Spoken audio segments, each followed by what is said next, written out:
আচ্ছা, আমরা তো মোটামুটি সবাই জানি যে ট্রাই টু আন্ডারস্ট্যান্ড এর মানে হচ্ছে বোঝার চেষ্টা করো।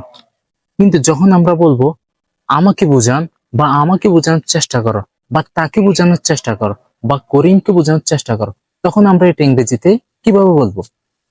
সো আমাকে বোঝানোর চেষ্টা করো এর ইংরেজি হলো try to make me understand. তাকে বোঝানোর চেষ্টা করো, try to make him understand. করিকে বোঝানোর চেষ্টা করো, try to make Kori understand. করিমকে বোঝানোর চেষ্টা করো, try to make Karim understand. আর যদি বলি শুধু আমাকে বোঝান, মেক মি আন্ডারস্ট্যান্ড। তাকে বোঝান, মেক হিম আন্ডারস্ট্যান্ড। করিকে বোঝান, মেক করি আন্ডারস্ট্যান্ড। করিমকে বোঝান, মেক করিম আন্ডারস্ট্যান্ড। সো তাহলে আপনারা কমেন্টসে বলে যান যে কুদ্দুসকে বোঝান এর ইংরেজি কি।